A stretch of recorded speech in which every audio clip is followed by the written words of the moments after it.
예, 안녕하십니까. 방금 전에 목사님께서 소개해 주셨는데요. 신승대 집사라고 합니다. 저는 강동구에 있는 사람 살리는 교회를 섬기고 있고요. 말씀하신 것처럼 통일에 대한 관심을 하나님께서 주셔서 총신대학교에서 기독교 통일 개발학을 공부를 하고 있습니다.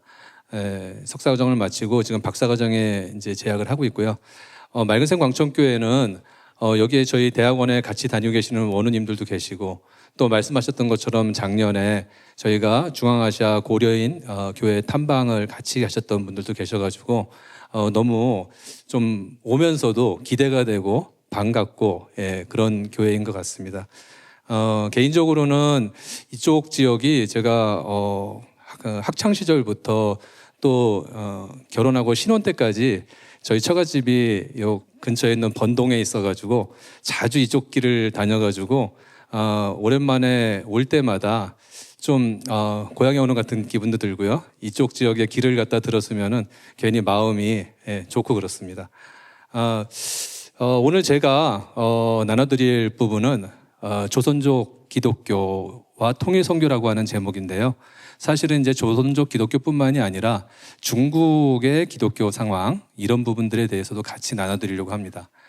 아마 한 7, 8년 전까지만 해도 중국에서 사역하시는 선교사님들이 오셔가지고 같이 중국의 그런 현지의 그런 사역의 상황들, 이런 것들을 갖다가 나눠주시는 선교 보고들이 많았었을 거예요.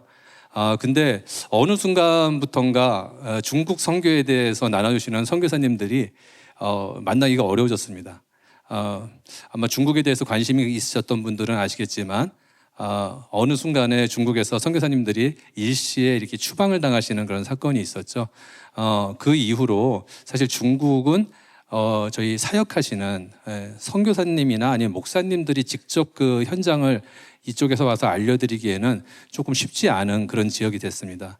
근데 저는 다행히 이제 평신도로 말씀하신 것처럼 비즈니스 현장에서 주로 있었기 때문에 조금 그 사역자분들보다는 조금 자유롭게 아직까지 중국에 있는 교회들을 갖다가 만나볼 수 있었고요. 또 그 현장을 가볼 수 있는 기회들이 있었기 때문에 최근에 중국의 교회들이 어떤지, 또 우리 조선족, 우리 재중동포들이 어떤 기독교 신앙생활을 어떻게 하고 있는지, 이런 부분에 대해서 좀 나눠드리려고 합니다.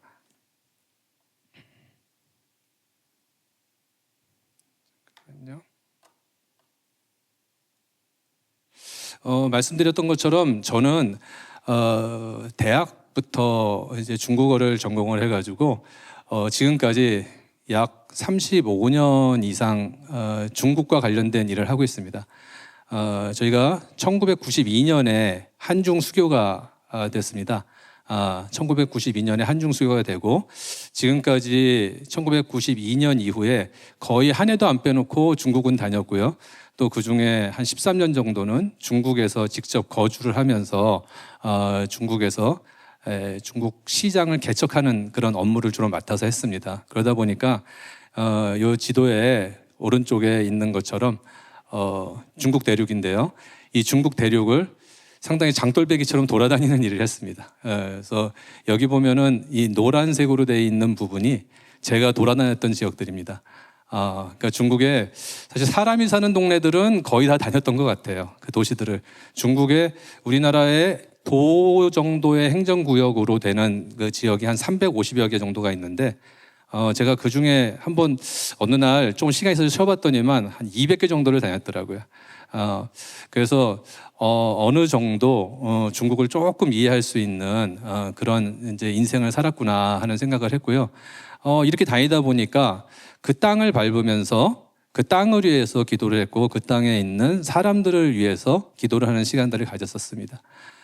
그래서 저는 사실은 통일에 대한 생각보다는 중국 땅을 품어야겠다 하는 생각을 많이 했었어요. 그리고 제가 중국에 있었던 시기에 중국 땅에서 사역하시는 많은 선교사님들을 거기서 만나게 됐고요.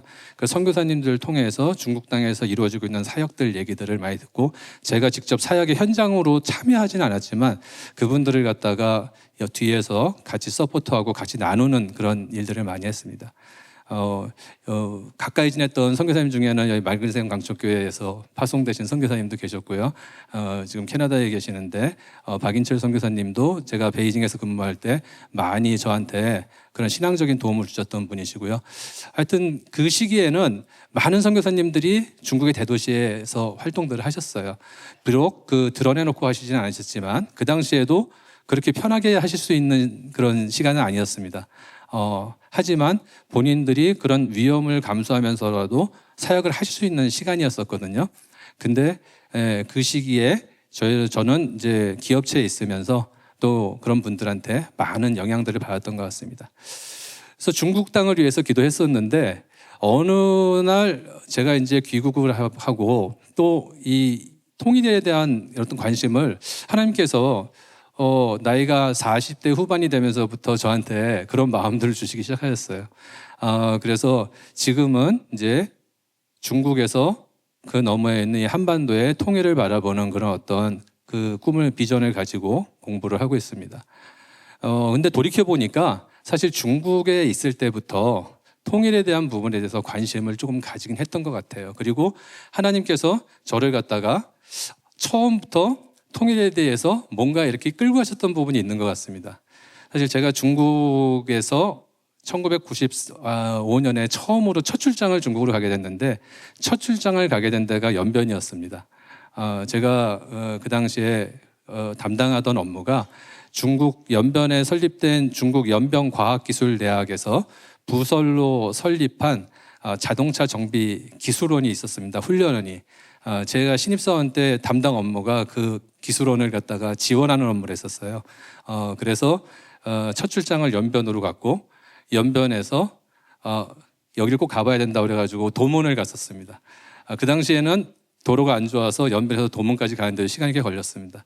가서 도문에서 남양을 넘어가는 다리가에 옆에 서서 북녘땅을 바라보고 왔던 게 제 첫 번째 출장이었었습니다. 그래서 참 그때부터 하나님께서 뭔가 이 북녘땅을 바라볼 수밖에 없는 길로 끌어오신 것 같다는, 그걸 갖다가 지금 나이가 이제 한창 지난 다음에 좀 깨닫는 것 같습니다. 제가 돌이켜 보니까 북한 땅에 대해서 관심을 가지게 됐던 순간이 언제였을까 좀 돌이켜서 생각을 해보니까 한 10여 년 전에 사진 2장을 봤을 때 북녘 땅에 대해서 마음이 깊어졌던 것 같습니다. 이 한 장의 사진은 아마 이미 이 사진은 뭐 많이 보신 분들도 계실 거예요. 미국의 나사 위성에서 한반도와 중국의 동북 지역을 야간에 찍은 사진입니다. 이 사진에 보면은 저 북쪽에 있는 중국의 요령반도의 대련에서부터 하얼빈까지 이어지는 저 밝은 라인과 또 한반도 남쪽에 서울에서 이 한반도 전체를 갖다가 밝게 비치는 이 두 개의 밝음 사이에 깜깜한 동해와 서해가 연결되는 깜깜한 이 바다가 있죠. 이 바다가 사실은 북녘 땅 아니겠습니까? 그리고 그 안에는 자그마한 평양이라는 섬이 하나 빛나고 있고요. 이 사진을 보면서 되게 마음이 아팠어요. 네. 우리는 연결되어 있어야 되는 땅인데 이 땅이 이렇게 정말로 갈라져 있다는 게 직관적으로 마음에 화가 났습니다. 그때부터 우리가 이 땅이 연결이 돼야 되는구나 라는 마음을 하나님께서 마음에 주셨던 것 같아요. 그리고 그 즈음에 또 하나의 사진을 봤는데 그게 2012년 정도였던 것 같습니다. 그때 그 사진이 뭐냐면은 중국의 신문 기자가 북한에 가서 북한 황해도에 있는 어느 농촌 마을을 갖다가 탐방하고 온 르포 기사 사진을 보게 됐어요. 사실 한국에서 저희들이 보는 북한의 여러 가지 인권 사진이라든가 이런 부분에 보면은 이게 진짜 저럴까 아니면은 뭔가 좀 과장된 게 아닐까 이런 생각을 가지는 분들도 계시잖아요. 근데 제가 중국에 있는 기자가 일부러 그걸 갖다가 그렇게 할 것 같지는 않았거든요. 그래서 관심을 가지고 페이지를 넘기는데 나오는 사진에 있는 그 황해도의 한 농촌의 농가의 사진이 너무 참혹했습니다. 거기에 있는 아이들의 모습, 이 모습이 너무 진짜 이 그리스도인으로서 그냥 넘어갈 수 없을 정도의 그런 어떤 극렬한 마음들이 일으키더라고요. 그래서 그때 북녘땅에 대해서 여기는 우리가 정말로 기도해야 되고 살펴야 되는 곳이구나 하는 그런 마음들을 가졌습니다. 그리고 그 당시가 제가 베이징에서 근무하고 그럴 때인데 저희 베이징에 있던 교회에서도 그 당시에 탈출 사역이라든가 이런 부분들을 이 서포트하는 그런 팀들이 있었어요. 그래가지고 그런 부분에 있어서도 같이 후원하고 이런 일들을 갖다 했던 기억이 납니다. 근데 저희가 본격적으로 거기에 뭐 참여했던 건 아니지만 그런 마음들을 그때부터 이렇게 품어왔던 것들이 지금 더 이렇게 기억나고 지금 북녘땅을 생각하게 되는 그런 계기가 됐던 것 같습니다. 그래서 저는 오늘은 사실은 북한 선교에 대해서는 관심을 가지고 많이 또 여기 오셔가지고 전하신 분들도 많으실 것 같고요. 사실은 그 북한 너머편에 압록강과 두만강 너머편으로 넘어가셨던 저희들이 조선족이라고 저희들이 부르고 계신 분들, 그 다음에 최근에는 제중교포라고 또 부르고 있는 이분들에 대한 얘기를 갖다가 좀 나누려고 합니다.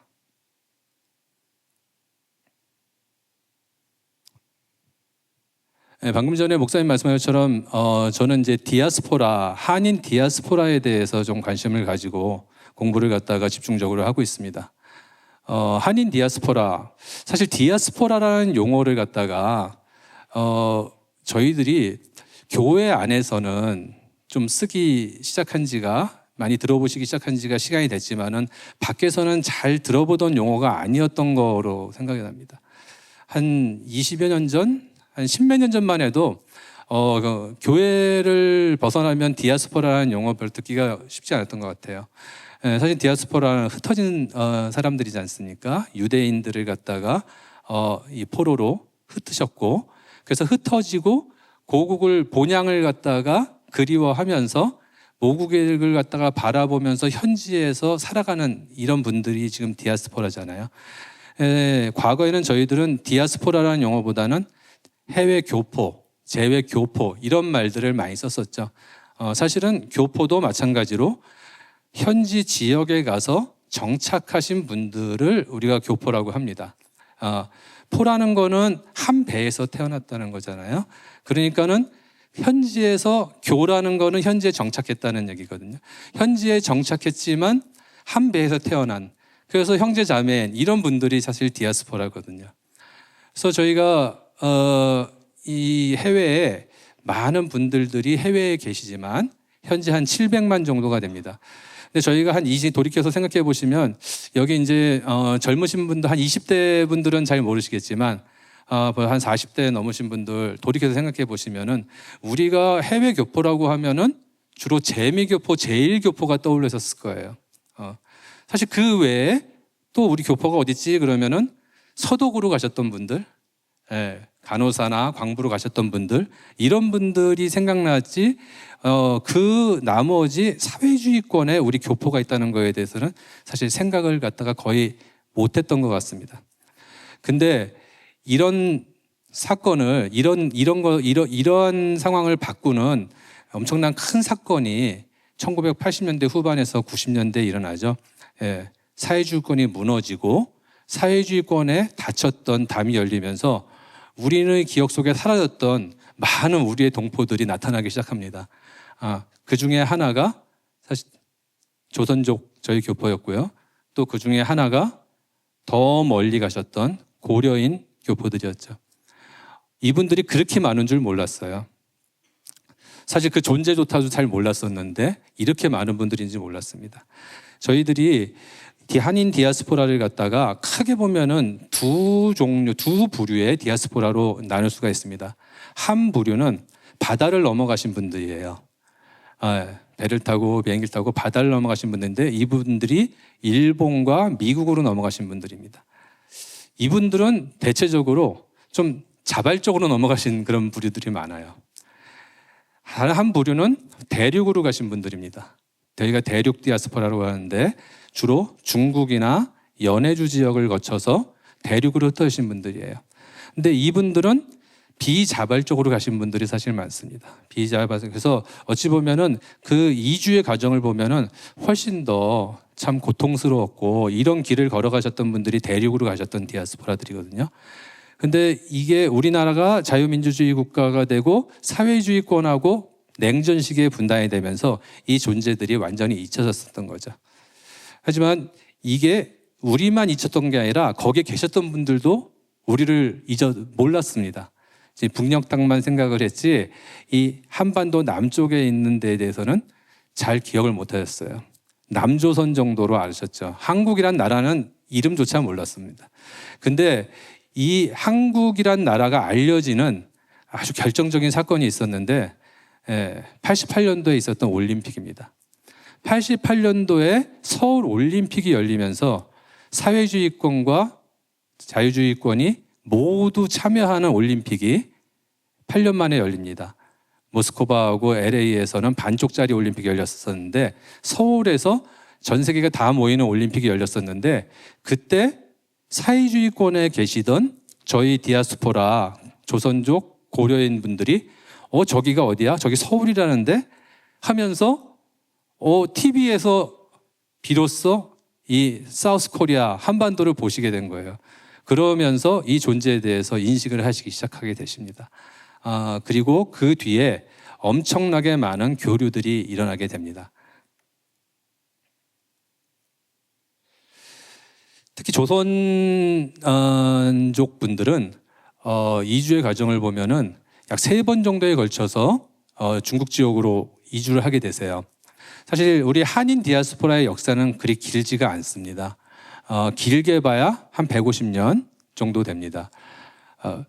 지금 제일 먼저 이주하신 분들은 중국 가까운 압록강과 두만강을 넘어가신 분들이 저희 한인 디아스포라의 이제 시초시죠.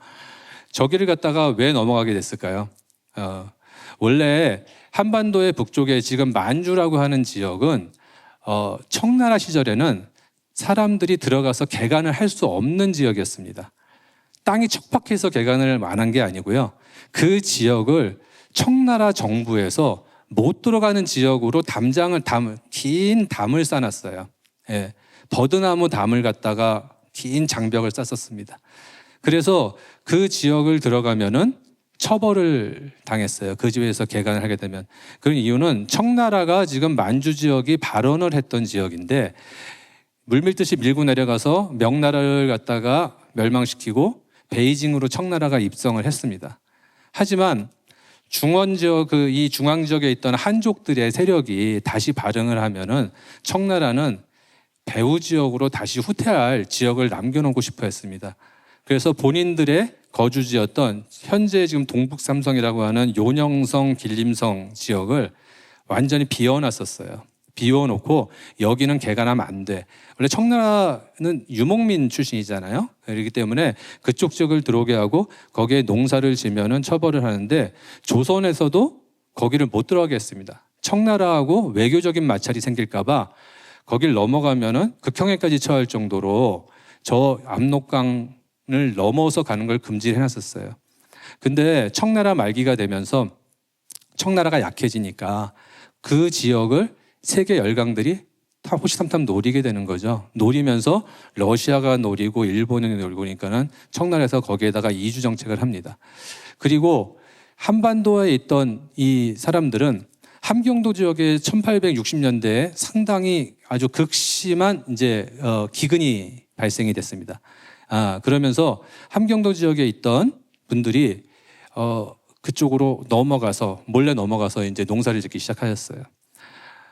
사실 지금도 북한이 1990년대에 고난의 행군을 겪으면서 탈북민들이 발생하기 시작했지 않습니까? 암만 그 장벽을 갖다가 철저하게 치고 넘지 말라 그래도 본인이 굶어 죽겠는데 그걸 갖다가 어떻게 견디겠습니까? 넘어가게 되는 거죠. 그렇게 넘어가게 된 역사가 우리 조선인과 그 다음에 연해주로 넘어간 고려인들의 시작입니다. 이렇게 넘어가신 분들이 함경도 지역이나 이런 지역에서 넘어가서 개간을 하기 시작했고요. 우리 조선인들이 농사에 또 아주 재능이 좋았기 때문에 많은 농토들을 갖다가 개간을 하고 상당히 수확을 올리고 하는 그런 이주들이 많이 일어났습니다. 그 다음에 두 번째로 이제 대량으로 넘어간 거는 이제 일본의 침략이 본격화되면서입니다. 일본의 한반도 침략이 본격화되면서 거기에 반대하시는 분들이 또 가솔들을 갖다가 이끌고 많이 강을 넘으셨습니다. 여러분들이 많이 아시는 우리 이 초기에 신흥무관학교를 갖다가 세우셨던 우리 이시영 선생님이라든가 이혜영 선생님이라든가 이런 분들들, 여기서 한국에서 넘어가신 분들, 민족지사들분들이 대부분 이 일본의 침략이 본격화되면서 이 지역으로 또 넘어가십니다. 그래서 첫 번째하고 두 번째는 어찌 보면은 자발적이라보다 비자발적으로 떠밀려서 넘어가신 분들이에요. 그래서 그 지역에 정착을 하시고 그분들은 이 본향을 찾아서 들어오실 생각을 하시고 항상 독립운동에 투신하시고 이런 분들이 많이 가셨는데, 세 번째로 넘어가신 거는 1920년대 이후에 일본이 만주 지역을 본격적으로 만주국을 세우고 개발을 하면서 저 지역은 사실은 청나라가 발언했던 심양을 제외하고는 나머지는 그렇게 현재 있는 장춘이라든가 하얼빈 이런 도시들은 개발이 안 돼 있을 때입니다. 근데 이런 만주 지역을 일본이 넘어가면서 개발을 하면서 어찌 보면은 막 신도시들이 건설되고 저 위에 막 경기가 막 일어나는 거죠. 그러니까 사실은 만주 지역이 기회의 땅이 되고 이 한반도에서 그 기회를 찾아 떠나신 분들이 강을 넘어서 저 지역으로 넘어가신 분들이 많습니다. 이 부분들은 평안도나 남한 쪽에서 많이들 넘어가셨어요. 이분들은 어찌 보면은 자발적으로 넘어가신 분들이죠. 이런 분들이 1945년에 일본이 패망하고 또 중국이 국공내전을 치르면서 또 중일전쟁을 치르면서 1949년에 중국이 공산화가 되면서 중화인민공화국이 이제 건국이 되기 시작되는데, 그 기간 동안에 많은 분들이 한국으로 넘어오십니다. 한국으로 귀환하신 분들은 대부분 남에서 넘어가시거나 평안도 쪽에서 넘어오신 분들은 많이 귀환을 하셨어요. 근데 우리가 알고 있는 연변자치주라는 지역은 함경도랑 되게 가까이 붙어 있고, 또 함경도에서 넘어가신 분들은 개간을 많이 해가지고 거기에 농지들도 가지고 계시고 또 고향이 가까운 데 있기 때문에, 그리고 북한과 중국이 똑같이 사회주의 국가로 됐기 때문에 굳이 넘어올 필요성들을 갖다가 크게 못 느끼시고 거기에 그냥 정주하시게 되신 분들이 많습니다. 그래서 그분들이 그 뒤에 조선족이라고 하는 그런 중국의 소수민족으로 편입이 됩니다. 사실 중국이 건국하기 전까지는 조선족이라고 저희들이 스스로 부르지 않았죠. 그때까지는 그냥 조선인이었고 조선 사람이었습니다. 그런데 중국이 건국이 되고 중국이 공민증을 받으면서 국적이 중화인민공화국이 되는 이제 소수민족, 중국 내의 소수민족 조선족이 되게 되는 겁니다. 네, 중국의 조선족은 중국에는 지금 현재 공식적으로는 55개의 소수민족이 있다고 그러거든요. 그리고 이제 하나의 추가적인 이제 거대 민족 한족이 있습니다. 한족이 90% 이상 되고요. 나머지 55개의 소수민족은 10%도 안 됩니다. 하지만 실질적으로 중국의 민족은 55개가 아니라 훨씬 많습니다. 중국이 건국이 되고 이런 민족부들 분류를 하는데 그때 신청했던 우리를 민족으로 인정해달라는 데가 400개가 넘었다고 그래요. 근데 이 400개를 전부 다 민족으로 인정해 주게 되면은 그러면은 정치적으로 문제들이 생깁니다. 이 하나하나가 전부 다 행정구역을 갖다가 분할을 자치권을 줘야 되고 또 이 하나하나의 민족들이 어떻게 보면은 정치적인 발언에 대한 의석을 갖다가 배분해 줘야 되고 그런 부분들을 사실 중국 공산당에서는 통제하고 싶었기 때문에 줄여가지고 55개의 민족들에게 종식적인 민족의 자치적인 행정을 할 수 있는 권역을 부과를 하게 되는 겁니다. 그 중에서 조선족은 상당히 지위가 높았던 민족이었습니다. 뭐 아시는 분들도 계시겠지만 중국 공산당이 중국 국민당한테 밀리고 있을 때 사실은 우리 조선족, 그 다음에 이미 1945년에 북한을 장악했던 북한 공산당이 상당한 지원을 해서 중국 공산당이 결정적으로 국민당을 갖다가 전세를 뒤엎는 데 성공을 하거든요. 그래서 발언권이 있었고 뭔가 받을 게 있었습니다. 그래서 조선족은 중국 건국 초기부터 상당히 중국 내에서는 중요한 위치에 있는 소수민족으로 활약을 하게 됐는데요. 대체적으로 중국 지금 여러분도 잘 아시는 것처럼 북간도 지역이었던 연변조선족 자치주 지역에 주로 거주를 하게 됐고 거기에 자치권을 얻고요. 그리고 약 170만 명 정도의 조선족 교포들이 그 지역에서 정주하면서 살아가게 됐었습니다. 연변 자치주만 아시는데 사실은 그 밑에 백두산에서 서남쪽에 보면은 장백이라고 백산시라는 데가 있습니다. 백산시 밑에 있는 장백 조선 자치현이라고 하는 약간 우리로 치면 군급의 또 조선족 자치현의 행정구역이 있는데요. 요 자치현에 바로 강 너머가 해산시입니다. 그래서 사실 우리나라에 지금 현재 넘어와 계신 탈북민들이 보면은 해산에서 넘어오신 분들이 상당히 많습니다. 해산에서 넘어오신 분들을 제일 먼저 품어줬던 중국의 지역이 어디냐 하면은 백산의 장백인 거죠. 장백에 계신 조선족 분들이 넘어오신 탈북민들을 품어줬고, 그리고 그 품어주신 그 탈북민들이 그 다음 루트를 찾아서 떠나셨던 그런 경로를 밟아서 오신 경우가 많습니다. 그래서 이 해산이란 장백의 장백 조선족 자치현도 사실 상당히 중요한 의미를 가지고 있는 지역입니다. 이 지역이 뭐 보시면 아시겠지만은 이 중국과 북한이 이 말씀드렸던 장백이라든가 아니면 연변, 그 다음에 훈춘, 저 밑에 단동, 신의주까지 서로 마주보면서 있는 이렇게 지역들이 이 같이 마주보고 길을 가지고 있습니다. 그래서 저런 길들을 통해서 많은 교류들이 있었고요. 사실 압록강에서 두만강까지 아주 긴 거리를 가지고 있습니다. 1,400km에 이르는 국경선을 가지고 있는데 압록강이 한 800km 정도 되고 두만강이 한 600km 정도 됩니다. 그래서 이 긴 강을 갖다가 사이에 두고 우리 조선인들이 넘나들던 그런 지역이 되겠습니다. 이 지역을 잘 가보시면은 느끼시겠지만 강 사이에 자그마한 또 큰 섬들이 생각이 많습니다.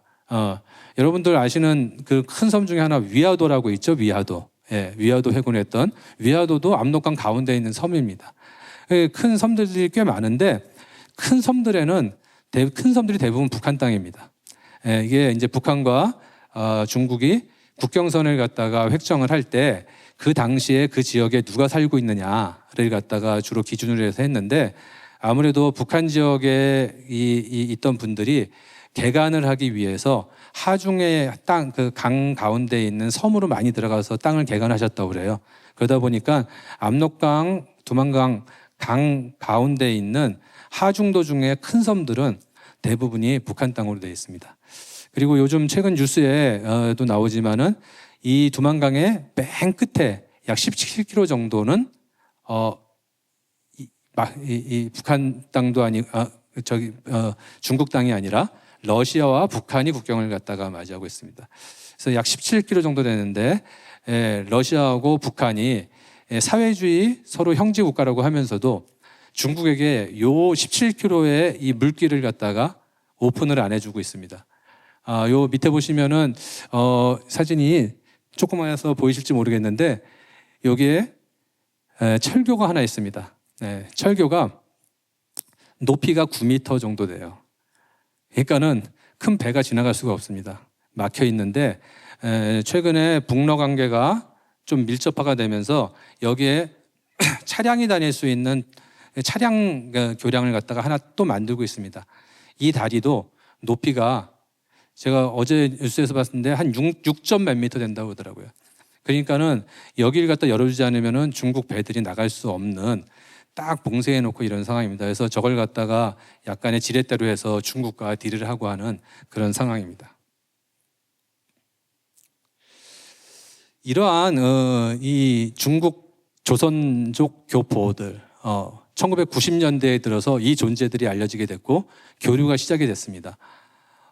우리나라 정부에서도 이분들을 갖다가 어떻게 대해야 될지 이제 법으로 이분들에 대한 그런 어떤 일반적인 해외 외국인하고는 다른 어떤 그런 규정들을 해드려야 되거든요. 왜냐하면 이분들은 한국으로 이제 취업을 하러 막 들어오기 시작했는데 일반 외국인과 같이 취업하려니까 취업 비자 받기가 너무 힘든 거예요. 그래서 취업을 할 수 있는 비자를 갖다가 내주기 좀 쉽고, 이분들이 한국에 들어와서 뭔가 한국에 정착하기 쉽게 해주기 위해서 여러 가지 법제화를 하면서 재외동포법이라는 걸 만듭니다. 그래서 재외동포법 몇 번의 개정 과정을 거치는데 2008년에 최종적으로 확정이 된 거는, 재외동포가 저희가 건국이 되기 전에 이주했더라도 그 이주한 분뿐만이 아니라 그분의 직계비속은 이제 그분의 혈연을 따라 내려가는 자손들이죠. 예, 혈통의 자손들로 나는 아들과 손자, 증손자, 고손자까지도 그 부분만 증명을 하면은 그러면 저희 재동포로 인정을 해주고 외국 국적 동포라고 하는 범주로 포함을 하게 됩니다. 그래서 여기에 포함이 되면서 외국 국적 동포한테 발급하는 그런 비자 발급이 아주 쉬워졌어요. 그래서 지금은 중국 동포들이 비자 신청하면 아주 쉽게 받을 수 있고요. 3년마다 갱신하면 되는 그런 비자인데, 사실은 지금은 영주권을 받으시는 분들이 많습니다. 영주권을 받고, 영주권을 받으시면은 거의 한국 국민하고 거의 동등한 수준의 그런 생활을 할 수 있고요. 그 다음에 최근에는 보면은 아예 귀화하시는 분들도 많아졌어요. 보니까 1년에 한 15,000명 정도는 한국적으로 아예 귀화하십니다. 그분들은 아예 한국인이 되시는 거죠. 그래서 조선족 분들이 지난 1992년부터 지금 벌써 한 30여 년 가까이 30년 되는데요. 그 사이에 많이 한국화가 되고 가시는 그런 과정 속에 있다고 보시면 됩니다. 이런 조선족 교포도 그렇고요. 또 방금 전에 말씀드렸던 우리 고려인 교포분들도 그렇고요. 디아스포라로 살아가시는 분들은 기본적으로 다중 정체성의 문제에 직면해 계십니다. 이 부분들은 현지 국민이라고 하는, 현지의 국가의 국민이라고 하는 국가 정체성을 가지고 계세요. 그래서 저희들이 중국 조선족 부부한테 너 어느 나라 사람이냐 이렇게 묻는 거는 어찌 보면 상당히 넌센스죠. 예. 중국 국적을 가지고 있으면 중국 국민이죠. 그 다음에 카자흐스탄 국적을 가지고 있으면 카자흐스탄 국민인 거고요. 근데 그거 하나로만은 규정할 수 없는 또 큰 정체성이 하나 이분들 안에는 있는 겁니다. 민족 정체성이죠. 그 나라에서 살아가는 동안에는 소수 민족이지만 나는 그 민족성을 내가 한민족이라고, 코리안이라고 하는 걸 갖다가 가지고 살아가는 민족 정체성이 있는 거고요. 또 이분들이 또 한국에 들어와서 나도 한민족이었습니다 라고 같이 어울리고 싶어하는 또 민족 정체성이 있는 겁니다. 그래서 이 두 가지의 정체성을 가지고서는 이 정체성의 혼란 속에서 살아가시는데요. 중국에 계신 조선족 동포분들은 조금 더 복잡합니다. 이분들은 한국에 대한 정체성이 그냥 한국이 아니라 북쪽에 가까우신 분들도 있고 남쪽에 가까우신 분들도 있어요. 자기의 일가 친척이 전부 다 북한에 있거나 내가 한경도에서 이주하신 분들이 있고요. 또 자기 일가 친척이 남쪽에 있고 남쪽에서 이주하신 분들도 있고 그래요. 이분들은 자기의 고향을, 자기가 떠나온 지역을 갖다가 고향으로 생각할 거 아닙니까? 그러니까는 북한에 대해서 애틋한 마음을 가지고 계신 분들도 있고 남한에 대해서 애틋한 마음을 가지고, 설령 비즈니스를 한국이랑 하더라도 또 북한에 대해서 긍휼한 마음, 거기 있는 친척들 도와주고 싶은 마음, 이런 마음들을 가지고 계신 거거든요. 그래서 이 조선족 분들은 2개 이상의 그런 정체성에서 많이 혼돈이 되는 거죠. 근데 최근에 중국이 특히 시진핑 정부가 들어선 다음에 추진하고 있는 그런 정책이 중화민족 공동체라고 하는 걸 강조하고 있습니다. 중화민족 공동체는 원래 중국은 한족의 나라가 아니고 여러 소수민족들, 지금 넓은 중국 땅 안에 있는 이 민족들도 다 같은 민족이다. 하나의 민족인데 그걸 중화민족이라고 한다. 사실은 만들어진 개념이죠.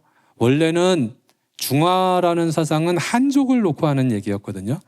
근데 시진핑 정부, 지금 중화인민공화국에서는 그게 아니고 사실은 한족은 융화하는 민족인데 많은 소수민족들이 이 안에 융화가 돼서 하나의 중화민족이라는 걸 만들어간다라고 하고 있습니다. 그러면서 소수민족 정체성을 점점 없애려고 하는 그런 정책들을 쓰고 있어요. 여기에 대해서 많은 민족들이 되게 위기감을 가지고 있죠. 저희 조선족 분들도 사실 연변이라든지 이런 데 가시면은 여기에 대해서 상당히 좀 불편한 마음들을 가지고 계십니다. 그리고 이 우리나라 입장에서는 이분들 170만 명이나 되는 우리의 교포들을 또 끌어안아야 되지 않습니까? 그래서 방금 말씀드린 것처럼 재동포법을 제정을 해서 한국에 쉽게 오고 갈 수 있도록, 그 다음에 한국에 정착할 수 있도록 도와주는 이런 교포 정체성을 갖다가 또 찾아드리는 이런 노력들을 하고 있습니다. 그래서 양국 간에 어찌 보면은 우리 조선족 재중교포분들을 놓고 상당히 치열한 그런 어떤 정책적인 것들이 이루어지고 있다고 생각하시면 됩니다. 어쨌든 간에 그 가운데에서 살아가시는 우리 조선족 재중교포분들은 이 정체성의 혼란 속에서 되게 힘들어 하십니다. 사실 중국에서 우리 조선족 교포분들은 말씀드린 것처럼 뭔가 지위가 높았다고 그랬잖아요. 그래서 이분들 자존심 되게 세십니다. 그래서 제가 아시는 베이징 대학이라든가 이런 데에서 공부하셨던 우리 조선족 교포분들을 보면은 그런 말씀을 하세요. 본인들이 유학을 갔을 때, 북경으로 유학을 갔을 때 처음에 이제 오리엔테이션 같은 걸 하면은 그러면 사람들이 일어나서 하는데 자기 민족을 얘기하는 사람이 별로 없답니다. 근데 조선족 우리 교포 학생들은 일어나면 자기가 조선족이라고 꼭 밝힌대요. 꼭 밝히고, 그리고 어찌 보면 한족들 약간 좀 우습게 여기고, 막 이런 약간 자존심 되게 강한 그런 어떤 이 근성을 가지고 살아가시는 분들인데, 이분들이 한국으로 넘어오셔가지고 한국에서는 상당히 어찌 보면은 이게 뭐지?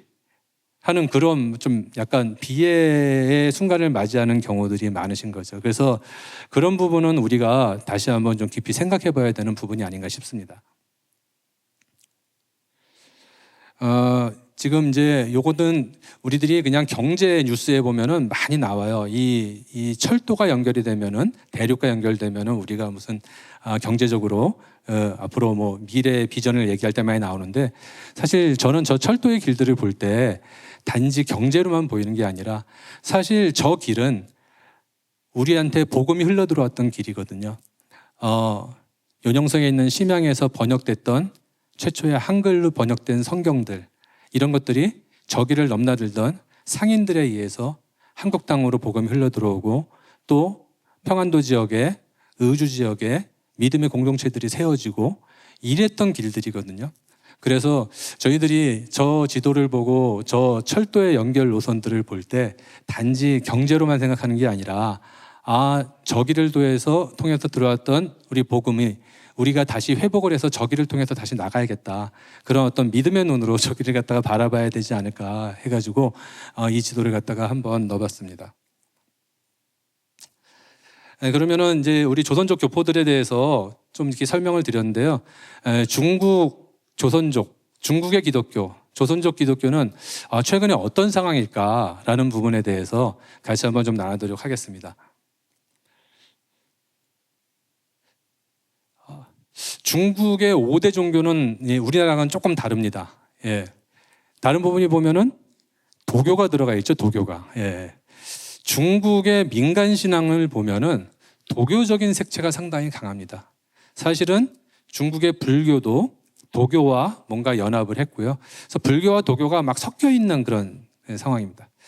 그래서 또 이슬람 서쪽 지역의 소수민족 지역인 신강 유구르 지역이라든가, 그 다음에 뭐 닝시아라든가 이런 쪽에는 영화성 같은 데는 또 회교도들이 많고요.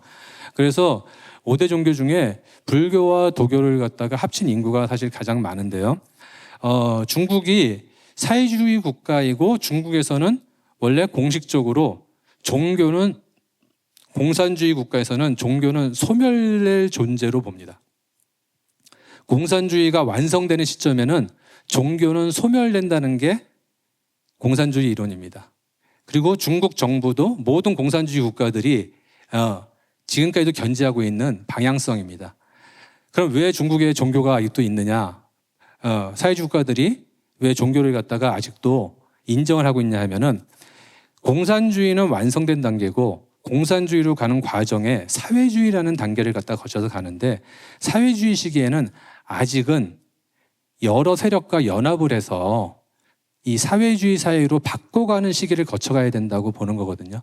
그래서 이 시기에 연합해야 될 대상을 통일전선이라고 하는 그런 이론으로 해서 여러 세력들과 연합을 하는데, 그 중에 하나가 종교입니다. 그래서 중국에서 종교를 관장하는 부분은 통일전선을 갖다가 관장하는 그런 관청 부문에서 관장을 하고 있는데, 중국의 이 5대 종교를 보시면은 사실 상당히 놀랍습니다. 종교 인구가 요거는 그냥 어느 기관 어느 데서 한 게 아니라 중국 정부에서 공식적으로 발표한 숫자입니다. 중국의 종교 인구라고 한 숫자가 지금 보면은 불교가 약 14,000명 정도, 그 다음에 기독교가 약 3,800만 정도의 기독교 인구가 있다고 합니다. 3,800만, 중국 인구가 14억이니까 적다면 적은 인구고 많다면 많은 인구인데요. 사실 저 통계에는 미성년자는 빠져 있는 겁니다. 중국에서 미성년자는 종교를 가질 수가 없습니다. 예, 중국의 종교는 본인이 선택할 자유가 있을 때 종교를 갖다가 할 수 있는데, 본인이 종교를 선택할 수 있는 권리는 성인이 돼야지만 종교를 선택할 권리가 있습니다. 미성년자는 종교를 선택할 권리가 없습니다. 예, 그래서 성인 인구만 놓고 그 다음에 종교 인구를 놓고 기독교 인구를 보면은 상당한 비율로 올라갑니다. 그리고 저 기독교 인구는 공인된 교회를 다니는 기독교 인구입니다. 사실은 여러분들 과거에 중국 선교에 대해서 이야기를 들으시면 가정교회 이런 얘기들 많이 드셨을 거예요. 가정교회는 비공인 교회입니다. 비공인 교회를 믿는 인구도 저희 공인 교회를 다니는 인구 오히려 이상 된다고 보시는 분도 많습니다. 그래서 최소한 7천만 명 이상의 기독교인들이 중국에 있다라고 보는 게 합리적일 것 같습니다. 그러면 7천만 이상이라면은 저희 남북한 인구가 다 합치면은 한 7천만 정도 되잖아요. 그러니까 남북한 인구, 모든 인구를 합친 것만큼 정도 되는 인구가 중국에서 기독교를 믿고 있다라고 보시면 될 것 같습니다. 그래서 중국의 기독교가 사실 저희 선교사님들이 뿌려놓은 씨앗이 크지만은 중국 내에서도 자생적으로 움직이고 있는 기독교의 인구들은 아주 많은 인구들이 기독교를 갖다가 믿고 있다고 보시면 됩니다. 이 중국이 두 번의 기독교에 대한 강한 탄압이 있었습니다. 첫 번째는 1960년대에 진행했던, 아마 들어보셨어요, 문화대혁명이라고, 마오쩌둥이 진행했던 아주 강한 극좌적인 문화대혁명이라고 하는 운동이 있었는데, 중국이 처음에 건국이 됐을 때는 말씀드렸던 것처럼 통일전선 차원에서 종교를 끊어 안았었습니다. 근데 이게 약간 좌경화돼서 공산주의가 얼마 안 남았다, 공산주의의 완성으로 빨리 가야 된다, 이럴 때면 종교에 대한 탄압이라 합니다. 왜냐하면은 공산주의가 완성되면은 종교는 사라져야 되기 때문에. 그래서 문화대혁명 시기에 전국에 있는 모든 교회가 문을 닫았습니다. 중국 전국에 있는 교회는 모두 폐쇄되고 들어가서 예배 드릴 수가 없었습니다. 그래서 한 10여 년 동안 중국에는 기독교는 완전히 씨가 말랐다라고 했었어요. 근데 덩샤오평이 이제 집권을 하면서 서구와 교회 통로를 열기 위해서는 종교를 인정을 해줘야 된다라는 정책으로 돌아서면서 종교를 다시 인정해 주기 시작했고, 그렇게 하면서 지금 인구가 이 정도까지 늘어난 겁니다. 근데 놀라웠던 거는 서구에서 다 없어졌다고 하는 그 기독교인들이 다시 오픈을 하니까 어마어마한 기독교인들이 교회로 나왔다는 거죠. 그래서 저희들이 지금 북녘땅을 보면서도 거기에 지하교회가 있느냐 없느냐, 본 적이 있느냐 없느냐 말이 많지 않습니까? 저는 개인적으로는 그 땅이 다시 열렸을 때, 만약에 교회가 다 있었을 때 분명히 그때 나와서 울면서 기도하시는 숨겨져 있던 그런 우리 크리스찬들이 많이 있을 거라고 믿습니다. 중국의 문화대혁명이 끝날 때 그런 모습들을 봤기 때문에 저는 그런 상황이 북녘땅에서도 일어날 거라고 믿고 있습니다. 어쨌든 이 많은 기독교인들 중에 3,800명 정도는 어느 교회를 다니고 있냐 하면은 중국에 합법적으로 인정하고 있는 삼자교회라고 하는 교회들을 다니고 있습니다. 삼자교회는 자치, 자양, 자전이라고 하는 요 세 가지의 스스로 한다고 하는, 스스로 자자가 들어서 삼자교회라고 하는데요. 사실은 이게 뭐 공산화가 되면서 생긴 개념은 아니고, 중국의 서구에서 기독교가 전수가 되고 중국 선교의 정책을 정할 때 중국 안에서는 중국인들에 의해서 뭔가 이 자립되는 그런 어떤 기독교 공동체들이 서고 스스로 전파가 되는 이런 모델을 만들어야겠다라고 하는 삼자 운동이라는 것들이 검토가 됐었고요. 그런 부분들을 중국 공산당이 받아들이면서 삼자교회라는 이름을 썼지만 개념은 많이 달라지고요. 저 삼자교회에서 강조되는 거는 우리가 하니까 외세는 들어오지 마. 예, 이게 상당히 강조되는 겁니다. 그래서 저 안에서 스스로 전한다가 있기 때문에 중국 헌법에 명시해놨습니다. 선교를 금지해놨습니다. 중국 헌법에 명시가 되어 있습니다. 그래서 저희 선교사분들이 들어가서 활동을 하는 것은 기본적으로 금지였습니다. 하지만 덩샤오핑이 유화적인 정책을 피고 그 뒤에 장저민, 후진타오까지는 나름대로 알면서도 봐주거나 또 본인들이 봤을 때 일정 정도 했으면은 옛날에 우리 선교사님들 오래 계셨던 순서대로 해가지고 한 번씩 부른다고 하잖아요. 불러가지고 이제 이만큼 했으면 좀 나가시오. 이렇게 하면서 본인이 과거에 다녔던 히스토리를 쫙 다 보여주는 이런 사례들을 너무 많이 봤었죠. 근데 이게 시진핑 정권 들어와서는 두 번째에 압박이 오는데 이 부분은 조금 이따가 말씀드리겠습니다. 그래서 지금 보시면은 삼자교회 외에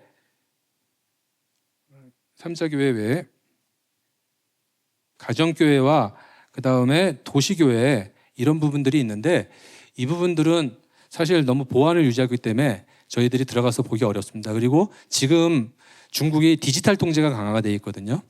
그래서 만약에 그런 교회를 갖다가 가고 싶어도 우리가 그 교회를 간 게 그 교회를 갖다가 무너뜨리는 그런 상황이 있을 수도 있습니다. 그래서 상당히 조심스럽고 정말로 현재도 중국에서 사역하고 계신 선교사님들이 계시지만 보안을 유지하면서 정말로 은밀하게 이런 활동들을 하고 계신 걸 갖다가 볼 수 있습니다. 그래서 제가 가정교회나 이런 부분들을 보여드릴 수는 없고요. 삼자교회는 저희들이 중국을 방문하시면은 중국의 삼자교회는 가보실 수 있습니다. 외국인도 들어가실 수 있습니다. 인터내셔널 예배를 갖다가 운영하는 데도 있고요. 한국어 예배를, 심지어 한국어 예배를 하는 데도 있습니다. 그래서 가보실 수 있는데 몇 개의 교회를 갖다가 제가 작년, 올해 중국을 방문하면서 들렸던 교회들을 갖다가 한번 사진과 영상을 한번 가지고 와봤습니다.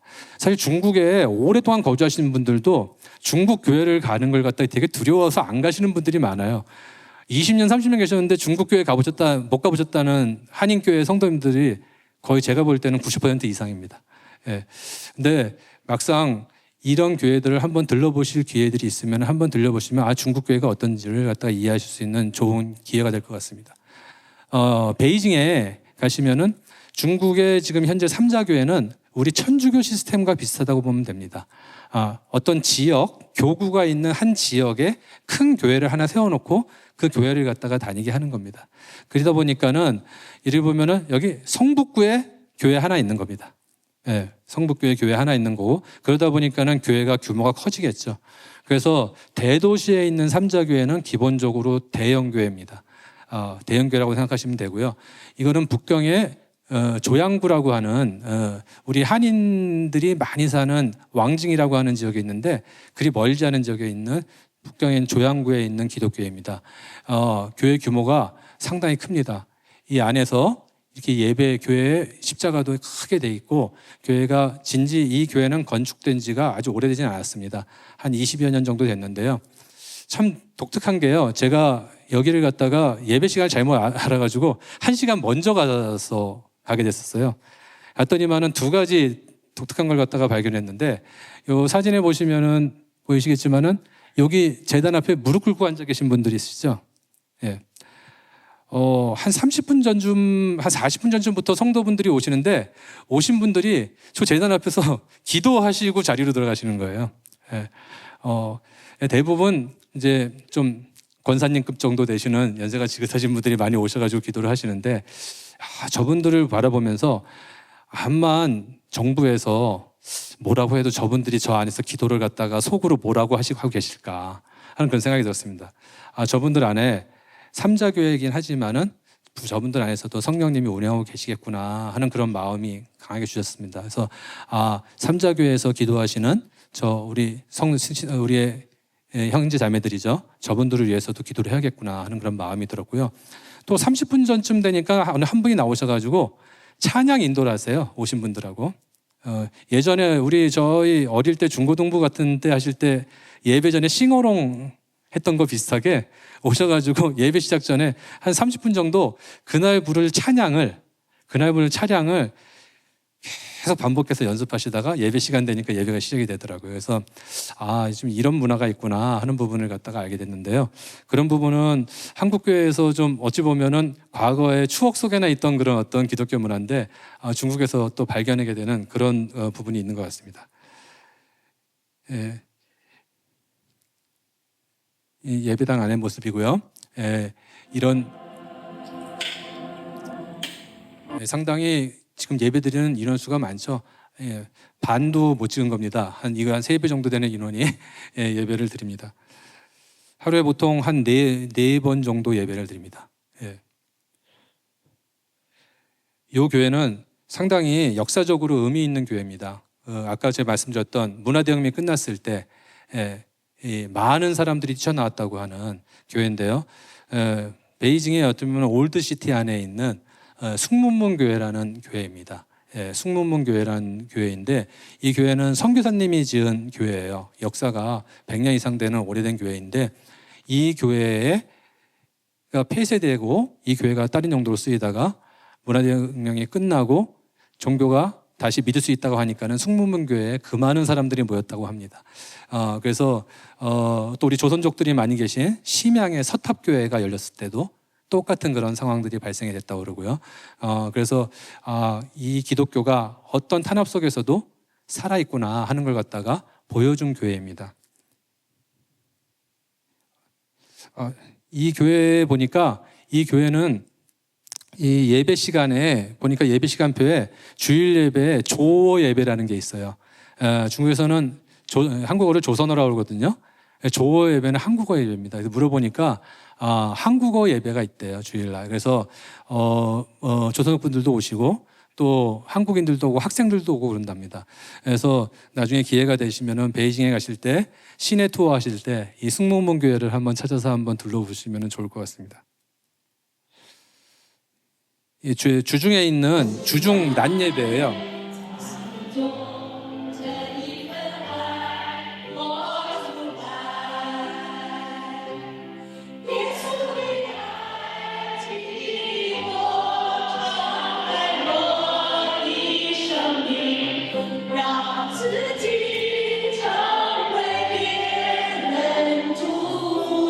주중 예배인데도 상당히 많은 분들이 오셔서 예배 드리시죠. 그리고 오셔가지고 이제 간증을 나누는데 그 나누는 간증을 들어보니까 뭐 저희랑 거의 비슷합니다. 뭐 자녀하고 관련된 얘기, 가정과 관련된 얘기들, 이런 얘기들을 갖다가 주로 나누십니다.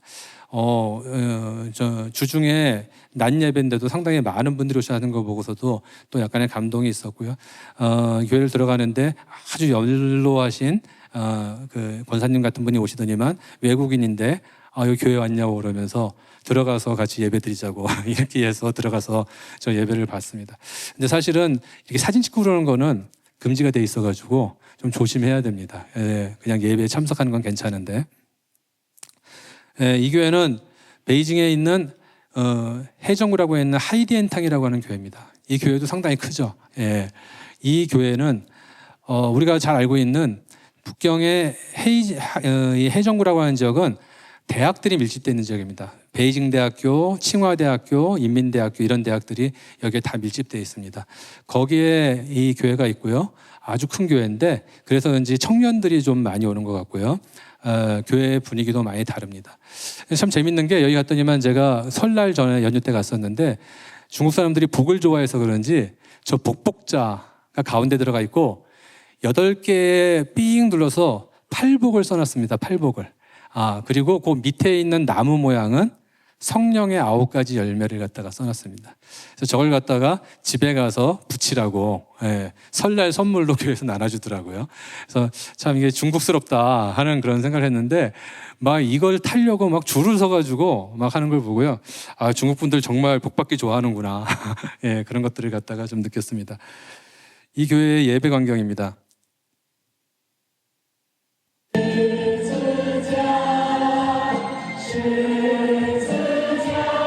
아까 봤던 그 조양당이나 숙문교회하고는 좀 많이 다르죠. 뭔가 좀 더 익숙한 예배의 모습이죠. 예, 열린 예배. 예. 그래서 이 교회는 인터내셔널 예배도 있습니다. 영어 예배도 있고, 그래서 학생들도 많이 가고, 저희 유학하는 유학생들도 이 교회에 가서 예배를 많이 드린다고 합니다.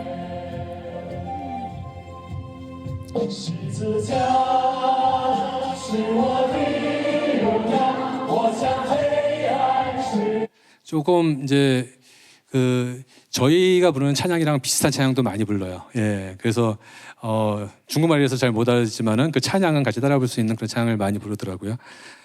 지방에도 대도시에 스촨에 청두라고 하는 곳이 있는데 이곳에서도 이런 이 큰 교회들이 있고요. 이 교회는 지금 앞에 보시면은 특이했던 게 서 있는 분들이 오늘 오신 분들 나오라고 하시는데 그분들이 나와가지고 인사를 하는데 그 인사를 하는 분들이 매주 한 20분 이상 오세요. 20분 이상 오셔가지고 이런 것들을 갖다가 하면서 나누는데 그만큼 삼자교회로 교인들이 많이 오고 있는 것을 볼 수가 있습니다. 어쨌든 조선족 교회도 상황은 비슷합니다. 삼자교회로 많이 진행이 되고 있고요. 이거는 이제 연변에 있는 교회인데 영길교회, 예전에 아마 중국 연변에 가신 분들은 가보셨던 분도 계실 거예요. 이 영길교회인데 아주 큰 교회고요. 이 교회도 지금 보면은 이런 식으로 예.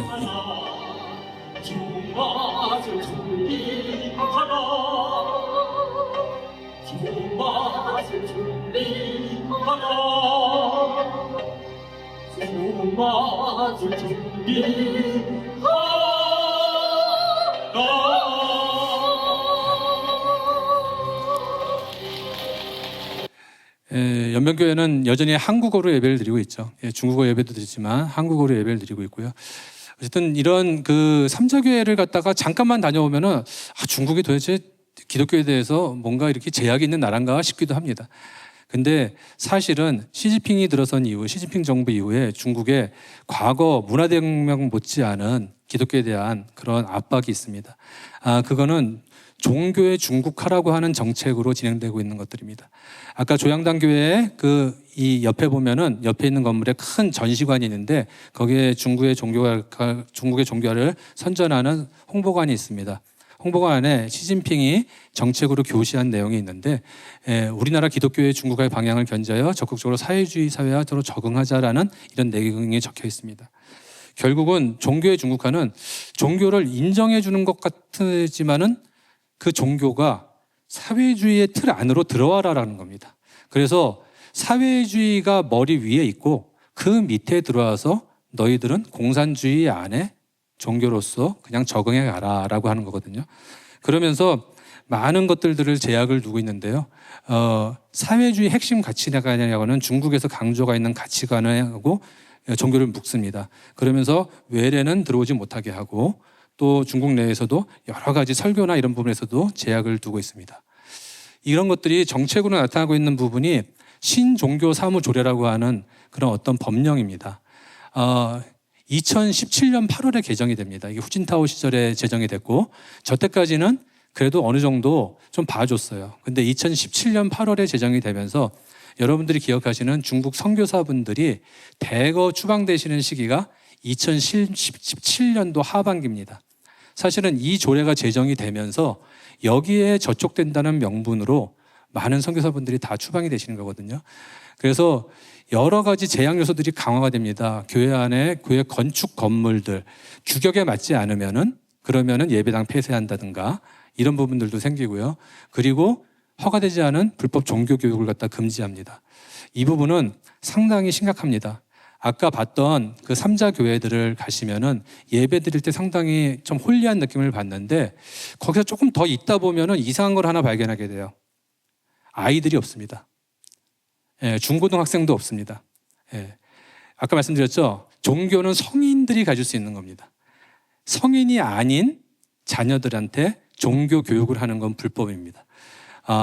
그런 것들이 이런 법적인 근거 안에서 이루어지고요. 그러다 보니까 중국 교회에서 지금 차세대들 교육에 대한 부분에 대해서 상당한 고민들을 하고 있고요.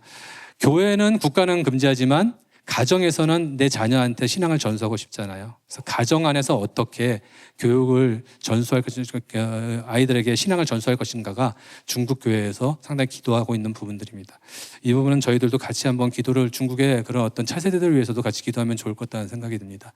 그리고 처벌 조항이 아주 강화가 돼서 과거에는 그냥 벌금 정도 수준이었던 게 형사 처벌까지 받을 수 있는 수준으로 강화가 됩니다. 그렇기 때문에 이런 위험을 감내하는 게 점점 더 힘들어지는 거죠. 그래서 아까 봤던 중국 하이디엔탕이라고 하는 교회 옆에 보면은 저런 빨간 큰 간판이 보이는데, 여기에 사회주의 핵심 가치관이 적혀 있습니다. 삼자교회는 저 사회주의 핵심 가치관을 비치하게 되어 있습니다. 그래서 이 교회는 사회주의 밑으로 들어가게 되어 있고요.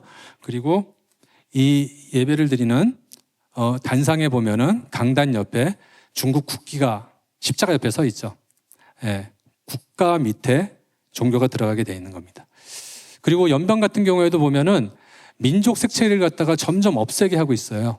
그래서 언제까지 한국어 예배가 존속이 될지 모르겠는데, 하여튼 교회 영길교회도 공식적으로는 이름이 바뀌었습니다.